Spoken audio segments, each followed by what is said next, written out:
Commercial awareness simply means how well do you know your business environment.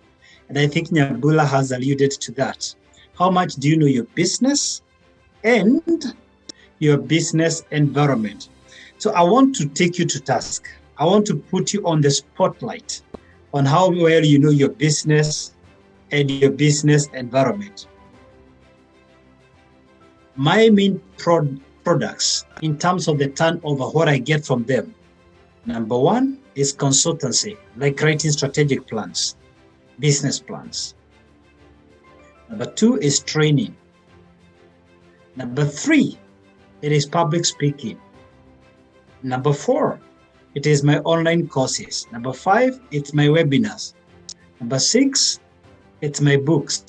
Number seven is what the payments I receive from YouTube. Besides, I can tell you the exact age group. My main market is between 30 and 60. That's the main market, and I deal with professionals. Now, I want to take you to task on these four areas to check how well you know your business and your business environment. So the first item, I said there are four items. The first one is company. And here I will be checking how well you know your business. Three P's of where you know your business. Products, processes, people. Basically what we are asking entrepreneurs right now, do you really know your products, the features of your products, which products earns you the most? And I could have picked another one, but in the interest of time, I think I'll proceed. Then what processes are in place? And even if the processes are manual, clearly because Mirimwangi and Consolata Mobile, most of the processes are manual. Are you working towards automating them? Are you working towards that? And then knowing your key stakeholders. So the first thing in commercial awareness, know your business. Number two, know your customer. Now, I want to take the class ahead of schedule slightly, and then I'm going to come back to customer. I want us to rush to number three about competition. I'm going to ask you some questions, and I'm going to go back to customer. So I have three questions for you. Tell me the top three players in your sector. Eric, by name, I want the name of the top three players in your industry. You have Devin and Chatriff. Mm-hmm. You have Gosara Systems. Mm-hmm. You also have Chloride Exide. My goodness, I like this kind of a guy. Oh my God. I think you're a billionaire in the making. So what is the strength of these guys over you?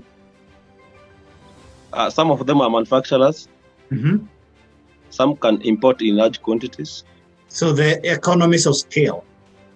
Yeah, and now us, we are supposed to buy from them and supply to our customer.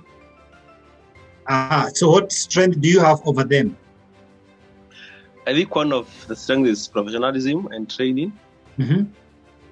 Most of the big companies, they use their junior staff to go and talk to their clients. And here you are there on the front line.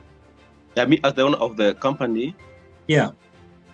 I'm there in the front line together with my team.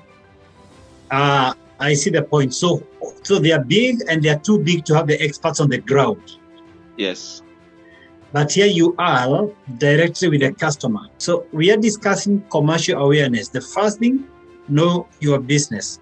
Then we are talking about know your customer. Where are they? What are their demographics? And demographics, we mean the age, the sex, the beliefs, who exactly buys from you. Number three, what is their buying power? How much cash is at their disposal so that you don't overprice or underprice? Because sometimes you may be having a customer, because for example, the guy I was talking to, Eric Derito, his customers, and every customer wants the cheapest thing, but these are customers who can afford premium products. So his strategy can't just be on the lowest price. Know your customer. Who is your customer? Where is he or she located? What are their purchasing power? What are their social status? Now, then number three, we are saying competition. And the key thing here is to really know who is your competitor. The cheetah is the fastest animal on land. The lion is the strongest animal in the African jungles. Carnivores, sorry. The lion is the strongest predator on African land, and the cheetah is the fastest. But it is said the hyena is the animal that does not go hungry. Is that true or not? It is true. It is true. Yes. So if you look at this picture, I want you to be our teacher today. What comes to your mind? The cheetah is very fast. It's able to catch a gazelle and an antelope, but eventually I guarantee you it will not eat this antelope. In view of the context, in view of its business environment, what lesson can you give us today using this picture? Okay, one of the things that I can see from the picture is the number of the hyenas. Mm-hmm. Their numbers are, in fact, they're around 1, 2, 3, 4, 5, 6, 7. Mm-hmm. 7. So the cheetah is hunting alone, but the hyenas are hunting in a pack. So that one is giving them strength. It's giving them strength, and then they don't do much of the work. It is the cheetah that is doing much of the work. So they'll benefit later after the cheetah has already hunted and fed, and now has left the remains. That is when hyenas will come and enjoy the leftovers. So it was almost pointless for the cheetah to work so hard because he has ended up working for the hyenas. And that was not his mission. His mission was not working for the hyenas. Does that make sense? Yes, it makes sense. So I'll ask you one question and then I'll release you. Who are the hyenas in your industry? So my first question to you, how is BBI going to affect your business? BBI, I would say it recently went, but in case there was any coalitions between the both groups, my atmosphere would not be peaceful, and for tourism to operate, we really need peace. Peace is usually a very important factor. All right. What is the GDP per capita of Kenya today? The GDP per capita in Kenya today is about 100,000 Kenya shillings, in my estimation. In your estimation, about 100,000 Kenya shillings? Yes. Aha, that's a good estimate. Apparently, it's 20,000. According to IMF, yes, it is 2039. Wow. And by the way, let me ask you a question for the sake of the whole class. Why is it necessary to be aware about the GDP per capita as an entrepreneur?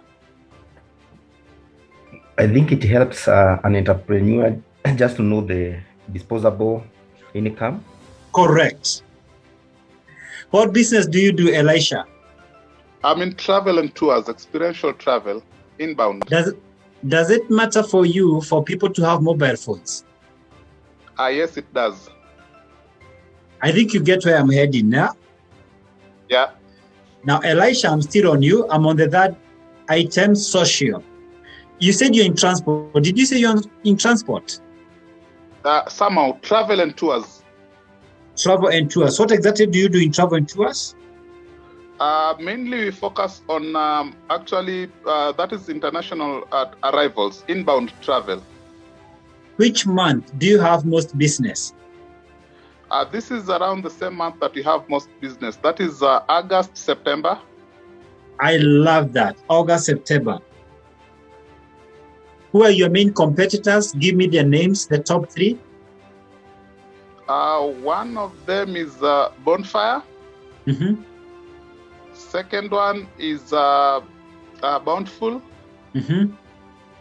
The third one was here actually, Kibra. Tell me the three major factors that determine the flow of business in your industry. The three major factors, that is... that influence business in your industry.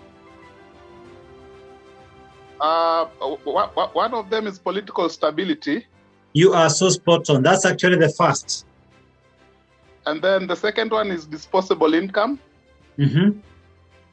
And the third one is, one of the natural events, like one of the Great Migration, one of the 8 wonders of the world. Fantastic. Now, when you look at the trickle-down impact of your business, which business sectors are directly impacted by your industry? Who benefits directly from your industry and by default will be impacted negatively if something happens in your sector? One of them, we are in tourism, hospitality, accommodations. Accommodations. Yeah. So it definitely means you must work closely with accommodation. Yep. We must work closely with them. They are biggest suppliers. Do you have vehicles yourselves or you outsource? You do the logistics? Actually, I have vehicles, but most of the times they're not enough. I have to outsource. So logistics is bigger than the actual transport. Yes. If you joined us late, today is about know your business and know your business environment. There are no lectures. I'm actually scrutinizing how well you know your business.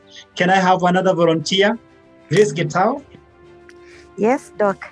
What business do you do and where are you located? I am based in Nairobi, though I cover the entire 47 counties within the country. My business deals with kids' toys and learning solutions and also play equipment. We are called Grace Park Ventures Toys Planet. Oh, kids' toys. Yes. What's your distribution network? How do you distribute them? Currently, I have several online platforms. So I would say that 99% of our distribution channels are currently online. Though we also have a brick and mortar warehouse, and we also have a small pool of resellers that do resell our products. And where do you source them from? Largely, I source them from Hong Kong and China, mainland China. Who are your top 3 competitors? Give me their names. Toy World, then Dream Factory, and Toyzuna. I think you have answered the question I wanted, and that's the technological, because most of what you're doing is literally online. And yes. I'll just ask you one tricky question. Yes. How do you avoid losing money? When you send money to Hong Kong or China, do you go in person to buy your products? Do you sometimes just send the money and expect those guys to send? How do you do the payments? I would say that my business has been really favored because from 2018, I've been working directly with Hong Kong Trade Development Council as a VIP buyer. And annually, I'm able to travel on 100% paid for trip as a VIP buyer to meet the suppliers face to face.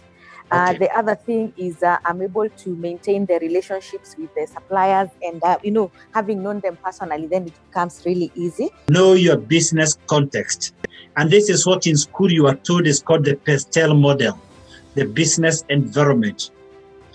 And I want to give you a parting shot and then make a humble request. My parting shot are words from Winston Churchill. Success is not final.